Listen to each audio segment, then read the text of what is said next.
Olá, hoje do Vale Saúde tenho o prazer de receber o Dr. Cláudio Nardinelli. Dr. Cláudio é intensivista, geriatra e hoje ele vai estar falando sobre as doenças que devem ser evitadas ou cuidadas de uma forma mais eficiente. Doutor, muito obrigada por ter aceito o nosso convite, por estar nos recebendo aqui no seu consultório. Obrigado, Beth, obrigado ao do Vale TV aí pela oportunidade, agradeço o convite. E vamos procurar tornar esse momento bastante agradável e de informação que seja útil para toda a nossa comunidade. Doutor, para a gente começar, vamos falar um pouquinho da UTI da Santa Casa de Misericórdia de Avaré. A UTI esse ano, ela está fazendo 25 anos, né, doutor? Está completando 25 anos de atendimento, não só no município de Avaré, mas em toda a região. Isso mesmo. E aí eu gostaria que você contasse para a gente, desde a criação da UTI, há 25 anos atrás, como é que foi todo esse trabalho e como é que ela está hoje? Bom, a UTI da Santa Casa de Avaré, ela começou a ser pensada em 1995, né? Por conta do Rotary, tivemos alguns acidentes na cidade, que morreram algumas pessoas conhecidas e tal, e houve uma mobilização toda por parte da sociedade, no sentido de que alguma coisa fosse feita nesse sentido. Então, alguns empresários, o pessoal do Rotary, o próprio Corpo Clínico da Santa Casa, que na época a gente tinha a UPG, né, que era a Unidade de Pacientes Graves, era uma sala só com alguns poucos... Acho que tinham 3 ou 4 leitos, né? Isso, eram 4 leitos com alguns equipamentos ainda bem inferiores ao que a gente tem hoje. E aí, ao longo dessa batalha, a gente conseguiu, junto com o Rotary de Avaré, e com a Fundação Rotária, uma doação de $200 mil na época, que foi o suficiente para que a gente conseguisse mobiliar esse espaço que foi construído, né, na época do Miguel, como prefeito, e que depois ele estava ocioso esperando essa oportunidade. E eu vim para Avaré justamente para a gente montar a UTI. Mas, olha, foi muito gratificante porque a gente está completando agora 25 anos, né? Nós tivemos, ao longo desse ano todo, desses 25 anos, 12 mil pacientes, mais de 12 mil pacientes atendidos, isso 9 de Avaré leitos. E da região, de né, toda doutor? A região. É referência, né? Sim. A UTI de Avaré é referência para toda a região, dos 17 municípios, Isso, né? Isso é uma coisa importante porque foi um equipamento de saúde que melhorou muito a qualidade da assistência médica na nossa região, de Avaré e toda a nossa região, principalmente porque possibilitou aos médicos fazer cirurgias mais complexas. Cirurgia, né, de alta complexidade. A Santa Casa conseguiu o cadastramento da neurocirurgia. De alta complexidade. Exatamente, né? Exatamente. E você acompanhou isso aí a nível da Secretaria de Saúde. Sim. Também, né? Algumas oportunidades que a gente teve. E ao longo desse caminho, a gente foi trabalhando, conseguiu muitas vezes com o apoio da própria diretoria também, a renovação de equipamentos, tudo e tal.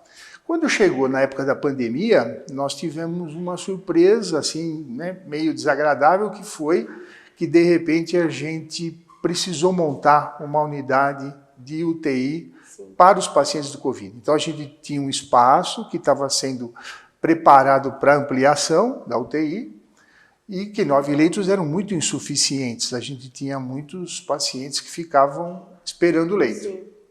E com a pandemia, nós tivemos que agilizar isso daí. Então, o governo do estado ajudou tudo e a gente conseguiu montar essa UTI de 10 leitos, que funcionou durante toda a pandemia também, e a outra UTI ficou reservada para todos os outros casos de pacientes graves do hospital. Sim. Agora, quando chegou em outubro de 21 e janeiro de 22, que a pandemia foi dada como extinta, né? A gente, controlada, né? Controlada. A gente, então, o governo do estado e o Ministério da Saúde propuseram para a Santa Casa a abertura, a transformação dos 10 leitos de UTI, Covid em UTI geral. Sim. E isso está sendo feito, foram feitas algumas adaptações, e agora, na segunda-feira, a gente vai fazer a transferência oficial dos leitos que estão dispersos hoje pela ala 5, né, para a UTI. Então, a UTI nossa hoje vai ser ampliada para 20 leitos. Então, Na verdade, foi uma espera muito grande, né, Sim, doutor? com Foi uma certeza, luta. com Eu certeza. até acompanhei em alguns momentos. A Santa Casa necessitava muito desses leitos para estar atendendo um maior número de pacientes, porque a região já cresceu demais e necessitava desses números. Eu lembro que vocês tiveram uma batalha incansável, né? Você, o Miguel, para que esses leitos tivessem um aumento, né? Sim, com certeza. E com o advento do SAMU, aqueles pacientes que muitas vezes morriam em outras cidades ou tinham problemas graves em outras cidades, acidentes, hoje eles conseguem ser resgatados pelo SAMU e trazidos com vida para a Santa Casa. Então também isso aumentou muito a nossa demanda, o que fez com que realmente a necessidade de leitos se tornasse obrigatória. E graças a Deus agora a gente está inaugurando aí até a semana que vem esses novos leitos, 10 leitos de UTI. UTI geral. UTI geral. Nossa, isso foi uma conquista, Sim, né? Sim, com certeza, para toda a nossa região. Já está desde o início, né? Sim, foi muito UTI, gratificante. Parece um filho vitória. que a gente está criando e que agora atingiu a maioridade aí. Doutor, e com relação às doenças, agora essas doenças sazonais, que a gente sabe que essa época de inverno ocorre um aumento das doenças sazonais. Quais são essas doenças que estão ocorrendo em maior número, os cuidados que as pessoas devem ter? Olha, Beth, uma coisa muito importante é o seguinte, nós estamos recebendo na UTI uma grande quantidade de idosos. E esses idosos, eles acabam apresentando basicamente 4 doenças que eu vou colocar para você como importantes. Primeiro delas são as doenças respiratórias. Então, aqueles pacientes que já são portadores de doenças respiratórias crônicas, enfisema pulmonar, bronquite, asma, né? São pacientes que nas condições do inverno precisam muito de cuidado. Porque é um ambiente que fica muito seco e isso favorece demais todo o contágio e a multiplicação dessas infecções respiratórias. Esses pacientes, como eles muitas vezes são idosos, eles não têm muita reserva funcional. Então são pacientes que se iniciam com processo gripal, muitas vezes sem grandes, vamos dizer assim, comprometimento, mas que ao longo dos dias eles podem ser colonizados, contaminados por bactérias e isso transformar numa pneumonia. E cai a resistência, né? Sim, também. com Porque certeza. No início, às vezes parece um simples resfriado, mas na verdade, se não tiver os cuidados, isso aí pode levar até uma gripe mais forte, uma pneumonia. Sim, exatamente. Além disso, o clima do inverno, ele também é propício para o aumento do episódio das doenças cardiovasculares, principalmente o infarto do miocárdio e o acidente vascular cerebral. Porque no frio existe uma tendência da pressão subir, principalmente se o paciente é exposto às temperaturas mais baixas e muitas vezes sem o devido agasalho, sem uma cobertura que possa manter a temperatura corporal. E a gente tem tido vários pacientes com episódios de acidente vascular cerebral, infarto do miocárdio, que também são patologias graves, frequentemente levam esses pacientes à UTI e muitas vezes levam o paciente a óbito, né? E uma delas que, assim, eu fiquei até surpreso da gente ver, e até acho que vale a pena a gente comentar, são as quedas. Pacientes idosos com fratura de fêmur, né? Nós tivemos um período aí entre final do ano e até março, abril, quase com 20 pacientes com fratura de fêmur internados no hospital. E esses pacientes, normalmente, são pacientes muito idosos. E os pacientes idosos, muitas vezes, têm várias comorbidades. Sim. E essas comorbidades é que levam ele à UTI por uma necessidade de um cuidado maior, tanto no pós-operatório, como por complicações, descompensação de insuficiência cardíaca, descompensação de diabetes, infecção urinária, infecção respiratória, né?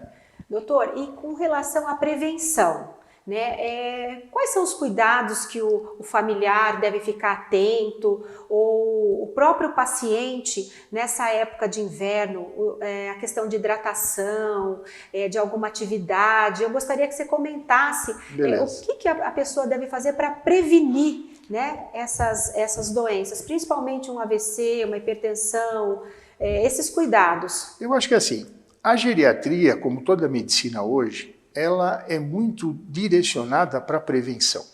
Então, a gente deve, principalmente as famílias de pacientes idosos, passá-lo com frequência no médico, manter um cuidado, um retorno, assim, um cuidado sobre a pressão, um cuidado sobre os medicamentos, porque a gente vê que na grande maioria das vezes essas falhas terapêuticas que o paciente deixa de tomar o remédio, esquece, não está sendo suficiente, às vezes o cuidador, o paciente engana o cuidador, não quer tomar o remédio, né? Idoso é mais ou menos que nem criança, levado do mesmo jeito.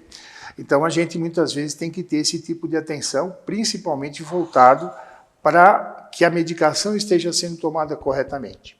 Outra coisa que eu acho muito importante é a vacinação, né? A gente passou pela experiência do Covid, eu posso dizer para você assim com bastante propriedade que depois da vacinação houve uma redução significativa de casos de idosos principalmente, né? A gente tinha uma certa preocupação, certo receio em relação à Coronavac, sim, mas principalmente os idosos que receberam a Coronavac tiveram um resultado assim bastante interessante, bastante positivo em relação à prevenção da doença. Em relação à gripe, eu acho que a gente não precisa nem comentar, né?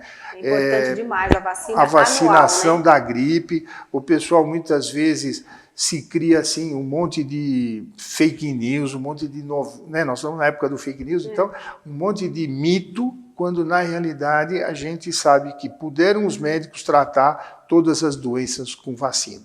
Então a vacina é uma coisa fundamental, as famílias têm que realmente assim levar o idoso no posto, tem todo um programa voltado para isso, né? Não existe uma dificuldade assim maior, então realmente a gente vê que esses escapes custam caro. Então, acho que vale a pena a gente reforçar que a vacina, sem dúvida nenhuma, é uma coisa muito importante e que a gente tem que estar atento para o calendário vacinal do idoso. E não só do idoso, do adulto, das crianças também, né? E o adulto também, porque sim, hoje em dia a vacina da gripe, ela está aberta para todas as idades, né, doutor? Sim, então é importante as pessoas ficarem atentas e todo ano tomar, principalmente no início daquele período que começa o período mais frio. Isso, em abril, aí começam as campanhas de vacinação. Outra coisa importante é lembrar que o uso de medicação, da automedicação, é uma coisa muito ruim, né? A automedicação é uma coisa que, assim, todo mundo tem um pouco de médico, né? Então, de médico e louco, todo mundo tem um pouco. Mas esse problema da automedicação, muitas vezes, retarda o diagnóstico, atrasa o tratamento, ou muitas vezes mascara o tratamento, e também isso acaba repercutindo lá na frente, com piora do quadro clínico, aumento da gravidade, e muitas vezes o paciente acaba tendo que ter uma internação, ir para a UTI, ficar entubado, tudo isso daí, né? Pessoal, vamos para o nosso intervalo e eu gostaria de agradecer a Água Cristal Fonte Águas de Santa Bárbara, que nós estamos falando até em cuidados e agora a época de se hidratar é ainda mais importante. Não que não seja em outras, mas nós estamos vivendo um inverno seco, que essa época é super importante. Então fica aqui uma dica da água mineral Cristal Fonte Águas de Santa Bárbara. Até já!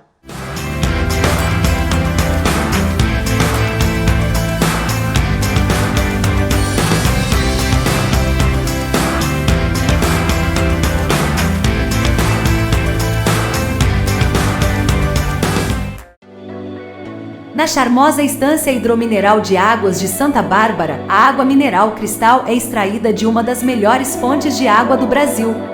Com instalações modernas e através de análises periódicas, garantimos produtos de alta qualidade e compromisso com o meio ambiente. Em parceria com a Eu Reciclo, cuidamos da reciclagem de 100% de nossas embalagens. Água mineral Cristal, a certeza de um produto puro, leve e natural.